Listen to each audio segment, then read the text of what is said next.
Bit Squad, welcome back to the channel. Today, we're going to be taking a look at 3 reasons why Bitcoin is here to stay. And then we're going to be looking at a lot of adoption news today. So we're going to get to the price first. Make sure you stay tuned for all of those stories. Also, as you guys notice, we've had a format change on the show. Just real quick, wanted to let you guys know. Fresh 5 videos, I really enjoyed them while we were doing them. They were awesome. But we're going back to a more traditional, standard news video like we used to do. I'm considering doing, Bitcoin stories in the morning and altcoin stories in the evening, even just trying to do some things to spice up the channel. So with the Fresh 5 stuff, it was great while it lasted, but YouTube doesn't really like me having my best stories at the end. So we're going to get straight to the big stories, start with the price from now on. So wanted to let you guys know about that change. Those of you guys who have been following for a long time. For those of you that are new, guess what? You won't know anything different. Go ahead and subscribe to the channel. We also got a big giveaway. We're doing $1,000 and 2 ledgers, as you can see on the screen somewhere on one of these sides. I never know which side I'm looking at. But okay, guys, let's get into the price. We are back almost at 10K. Some exchanges are showing the price at 10K as we speak. You guys can see the market cap coming at 275 billion, moving back towards 300 billion. Bitcoin dominance rising at 64.8%. So currently Bitcoin's coming in at 9,972. Biggest winners, Tezos is the only one that's really, in the top 20. After a huge pump yesterday, it's still up today. Biggest losers, pretty much nothing in the top 20. So, Crypto.com chain, it seems pretty volatile lately.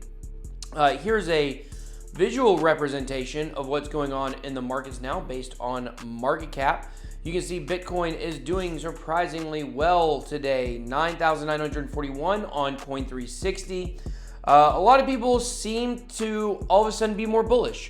The previous week, it seemed like the bears really wanted to take over, but you know what? We've managed to stay above 9,000 and we're pushing back towards 10. A big move could possibly be coming.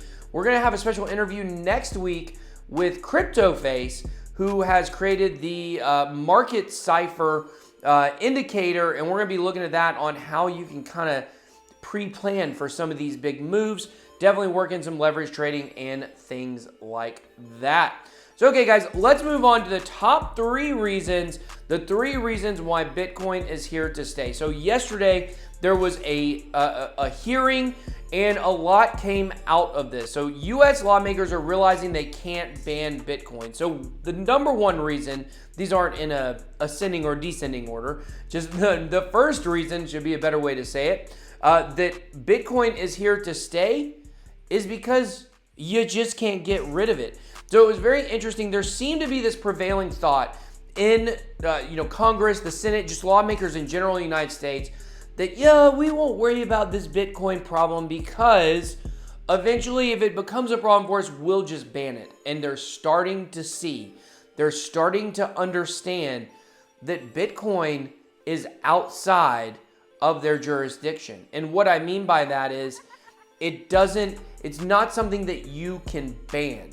So it's basically, I thought this quote was very interesting, where it talked about, what this is. And this comes from Jeremy Allaire, who is the CEO of Circle, that was there talking about this yesterday. I think this was in the Senate. I should probably know which one this was. It was at the U.S. Senate Committee on Banking, Housing, and Urban Affairs. So they had a cryptocurrency and blockchain regulation meeting yesterday. And Jeremy Allaire said, and this is what I love about crypto. This is what I love about Bitcoin. It bucks the norms. I think the challenge that we all face with this is some of these cryptocurrencies, they're literally just a piece of open source software. There's nothing else. It exists on the internet, kind of like me. It's open source software. Anyone can implement it. It runs wherever the internet runs. And these have a monetary policy where these assets are algorithmically, I can't believe I said that right, generated. That is a challenge that every government in the world now faces. That digital money will move frictionlessly everywhere in the world at the speed of the internet. So very interesting comment. and it makes sense. We've had several, congressmen and senators over the last couple of weeks make statements about Bitcoin showing that they're really starting to understand what this is and what it means for the world. So speaking of the world, the second reason why Bitcoin is here to stay is because it's already being embraced on the world stage. And, I've said many times that I feel like the next Cold War is technologically between the United States and China. And Russia, of course, is kind of out there as the outlier, seemingly siding with Russia or with China. But we have China is already racing ahead on blockchain innovation. So they're already seeing that Bitcoin and blockchain are something that they need to embrace if they're going to stay in power. Now, Anthony Pompliano recently said on CNBC that we're going to see some of these big players on the world stage truly embrace Bitcoin. And by doing that, that's going to give them the first mover advantage. And that's going to give them a big leg up economically. Because let's face facts, guys. The United States has been in charge. We've had the biggest economy for a while now. And China, while they're still only about 60% of our total economy, or while their economy is about 60% of the size of ours, they're populating at an exponential growth, much more than the United States, and they're on the cutting edge of technology. And this is a big concern if you're in the United States and you want to remain the biggest superpower, because it's not based on the size of the military, it's based on the size of the pocketbook. So the United States has touted itself as the heart of global innovation. In the past decade, China has been focusing on technology as a means to overcome America's economic dominance. I love it when I talk about stuff and then later on I read stuff that confirms things that I've been saying to you guys, things that I've been telling you, and this was really cool. And I thought this was interesting when we look at kind of the numbers revolving around this. We have the People's Bank of China blockchain platform has processed nearly $4.5 billion this year alone, and it's set to expand. China's looking to put blockchain in their utility services. Now, where does the United States rank? Well, this website gave them a D. We have a D when it comes to blockchain infrastructure. So we're lagging far behind here in the United States. Not as far behind as we are in soccer, or as I call it, fake football. I think we might catch up in blockchain before we win a World Cup. But anyways, that's regardless. So anyways, guys, so Bitcoin, it can't be banned. It can't be stopped. World players on the main stage of the world are embracing Bitcoin blockchain technology. The third reason why Bitcoin is here to stay is because we need it. We need Bitcoin. We need something that's going to buck the status quo. I think in our heart as people, like, it's weird because in a way we crave attention, right? Most people crave attention in some form or fashion, whether it's the attention from one person or the attention from masses or the attention from your YouTube following. But regardless, we crave attention, yet we also have a need, a craving for privacy. Think about this. Do you want somebody picking up your phone and going through it? Even if it's your wife, even if you have nothing to hide,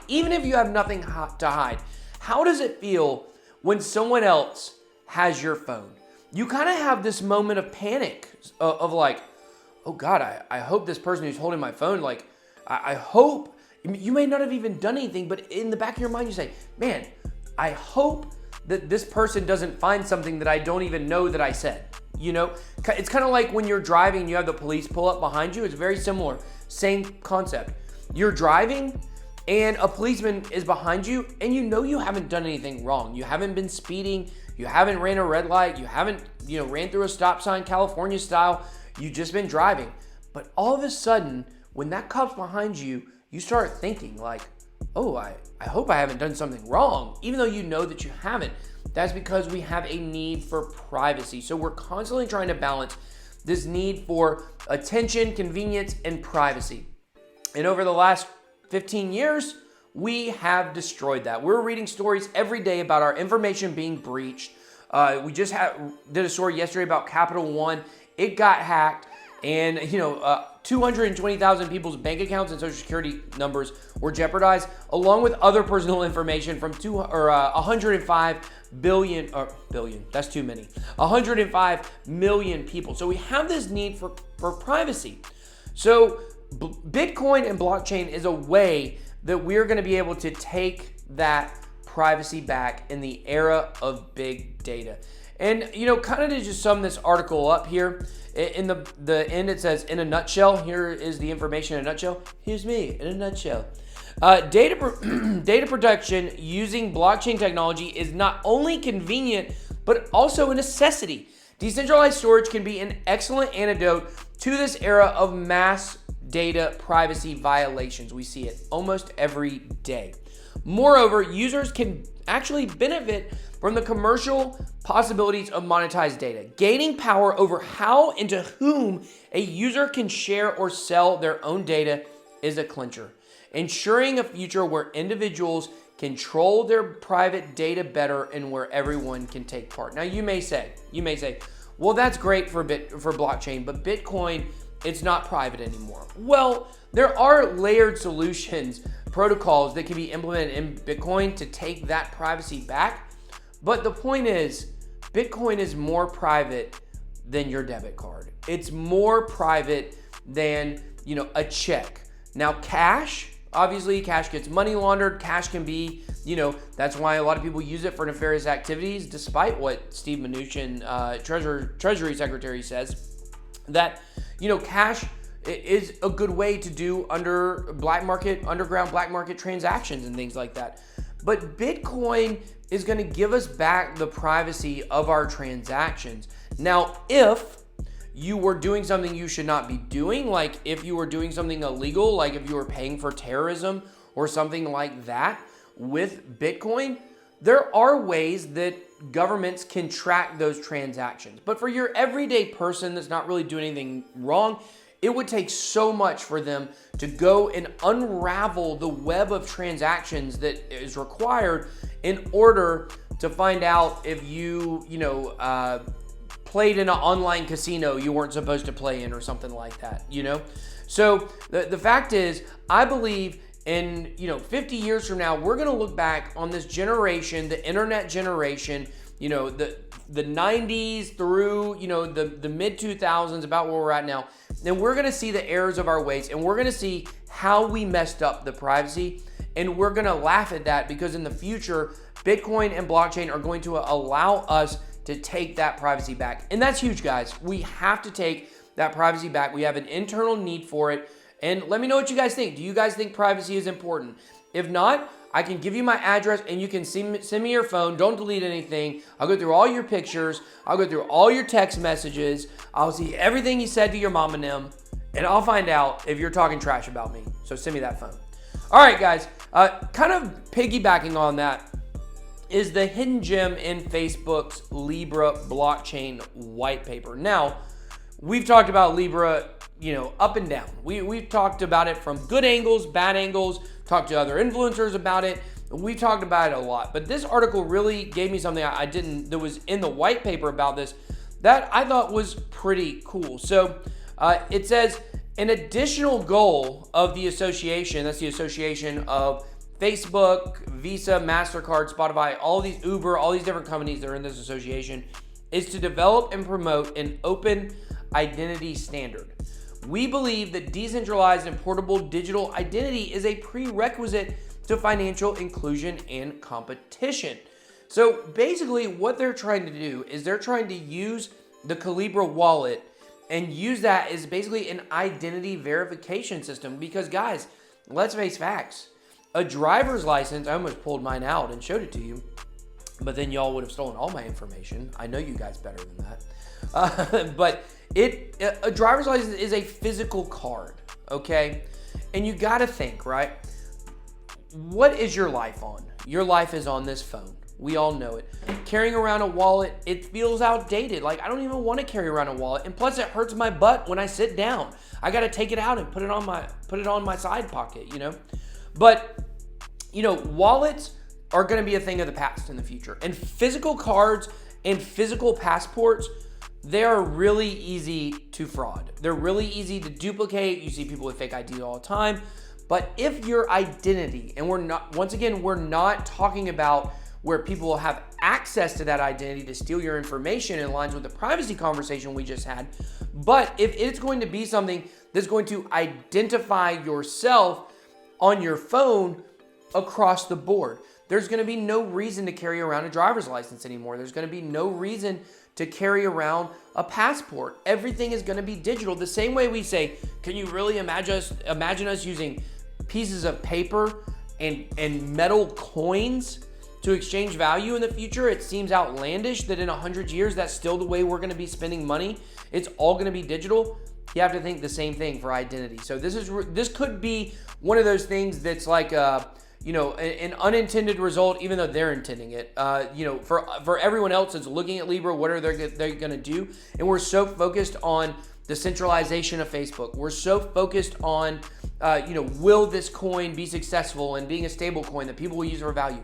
But this could be another thing that springs off of Calibra or Libra coin, the Calibra wallet, the whole 9 yards, that may make our lives easier, because who doesn't like convenience? When I sit around and I think about, when I was younger, we went on a field trip to basically like an Amish house, and they showed us how to churn butter, and I was like, what the crap? And they basically explained to us that every day the kids had to get up at 5 a.m. and go carry all this water to the animals and all this stuff. I ain't got time for that. I ain't got time to be getting up at 5 a.m. and carrying water. I got to make videos. So convenience is a good thing. So we don't want it, but once again, we got to be careful about the trade-off of convenience and privacy. We don't want to necessarily trade those off. You've got to find a way to maintain both, in an open identification system that's digital on blockchain may be the way to do that. So let's look at some blockchain some adoption stories. Guys, this one is out of control. I'm just going to say this. It reminds me of the Segway scooter. Man, I'm really going back in history in this video. It reminds me when the Segway scooter came out, and before you knew what it was, people said it was going to be bigger than the internet. I hope I'm not doing a video in 20 years talking about how we said blockchain would be bigger than the internet. But we got a combination of both. We got a blockchain scooter, a Segway 2.0, X-Ride, a decentralized open mobile ecosystem. Now, what is this? Well, it's basically a bird scooter. It's a scooter that you're going to be able to use to ride a decentralized open mobility ecosystem. That's at least my understanding of it. It says, open urban mobile ecosystem that is entirely running on decentralized technologies. Result is an open ecosystem that enables a variety of benefits, instant user onboarding, seamless KYC process, etc. So it basically reminds me of, like I said, a bird scooter, except you're riding on it. So I don't know, guys. It seemed like kind of a crazy thing when I first said, hi, or when I first read, hi, I am the blockchain scooter. But when you actually read the article, it definitely seems like the bird scooters are taken off. And I don't know what you call those, the pay-for-ride scooters, bikes, whatever. But I rode one while I was out in California, getting ready to go on the Crypto Bit Bus. And I actually had a good time on it. I thought I was going to kill myself. Now, I did not like that I was wearing my BitBoy flip-flops when I was riding the scooter. I would have preferred to have closed-toed shoes. But I still survived. Lucky for you. All right, guys. Here's another adoption story. This is interesting. We all know Wyoming is a great company or a great state if you want to, start a blockchain or crypto LLC. They're very crypto friendly. If you believe Wyoming exists, there is a movement that Wyoming isn't even real. However, how Wyoming became the most crypto-friendly state in America is very interesting. So you may have heard of Caitlin Long, but I actually did not know that she was with the Wyoming Blockchain Coalition, and that she actually, was very heavily involved in getting Wyoming to be crypto-friendly. And what happened is she was a graduate, I believe a graduate. It's at her alma mater, I think. She wanted to donate money to the University of Wyoming. Now, Wyoming had strict laws on receiving that money, and they could not take cryptocurrency, and she wanted to donate in Bitcoin. So because of that, she set off on this journey to get Wyoming, the University of Wyoming, to accept that Bitcoin, that donation. It says, we took all taxes off crypto assets at the state level. They have no state tax, property tax, income tax at the state level. These are some of the things they did to make it more crypto friendly. We clarified the legal status of digital assets under the law. If there's ever a bankruptcy and a divorce, this is something that a lot of people talk about, like what do you do with crypto in a divorce? That's another thing that they worked on, trying to get rules and laws, and they're educating their judicial system. The judges, they're educating them on the best way to make these determinations and things like that. And so basically, they have 13 laws that they've enacted, and it all started because you wanted to give Wyoming some money, the university. So I thought that was pretty cool. So I think they're the Wyoming Cowboys. So you kind of say Wyoming is the crypto Cowboys. All right, we got the first Middle East exchange, the first licensed crypto exchange, Bahrain-based cryptocurrency exchange, Bahrain, has acquired the crypto assets module CRA license from the Central Bank of Bahrain. It's closed a seed round of $2.5 million US dollars along with BitMEX Ventures. So BitMEX is playing a role in this. Maybe Arthur will make an appearance in Bahrain. It's become the first licensed crypto exchange in the Middle East. Now, we've seen Iran recently legalize crypto mining. We've seen them talk about wanting to do their own, I think gold-based cryptocurrency. I think a stable coin for their national currency maybe. So we've been seeing a lot of stuff coming out of the Middle East. We just had the UAE, the Sheikh of the UAE, he signed an agreement with Phantom to be able to make that a digital city. So there's a lot going on in the Middle East, and it's just we're seeing hotspots. We're seeing hotspots pop up, and it's good that now they have a crypto exchange there. So another place that is blossoming in cryptocurrency is South America, and we now have Brazil, the city of Fortaleza. No, that was Italian. Fortaleza. No, that sounds like a white person trying to speak Spanglish. I don't know how to pronounce it, but I'm going to say Fortaleza. Fortaleza. I don't know. I can't foretell the future, but I can tell you about this story. This city is going to be soon taking crypto for public transport. So that means if you want to go ride the bus, you're going to be able to use crypto for this. I would assume it's going to be Bitcoin. Mainly, I doubt they're going to be using one of the other cryptocurrencies. And right now, Bitcoin has, while Bitcoin still does not have a ton of places you can spend it at, it obviously is, far better prepared for actual retail transactions than most of the other cryptocurrencies. So yeah, it does say here the city's ticketing application will soon integrate the support for payments in Bitcoin. Travelers will be able to pay with Bitcoin by scanning a QR code. Now, we don't know if they will accept other cryptocurrencies. There may be ways to do that with, other QR codes for different cryptos. But the speed is another thing to take into consideration. I'm always interested to see how these transactions, the speed of these transactions can affect, being able to use these services. So, if you think about this, if you got to get to work at 5 p.m., you work in the night shift, and it's 4:30 p.m., and you're one stop away, and somebody gets on the bus and pays in Bitcoin, and they have to spend 15 minutes waiting on that transaction, you're going to be late. So obviously that's not an option. They're not going to do it that way. So we'll just have to kind of figure out, exactly what this is going to look like. And, I think it's very interesting. We're getting a lot of test cases around the world of different ways that Bitcoin can be spent, different ways that people can use services, involving crypto. So this is another one of those. We'll have to see how this works out. I do believe there was a story about Argentina taking Bitcoin for Uber. It was very similar to this story, but that actually ended up not even happening. So here it says, we'll soon be able to pay crypto for public transport, but it's not happening yet. So we'll have to just wait and see if it actually happens. And maybe someone can drop me a pronunciation key for that city in Brazil. So, all right, guys, that is all we have for you today. Make sure that you like, comment, and subscribe for your chance to win $1,000 in crypto prizes. That contest runs through August 31st.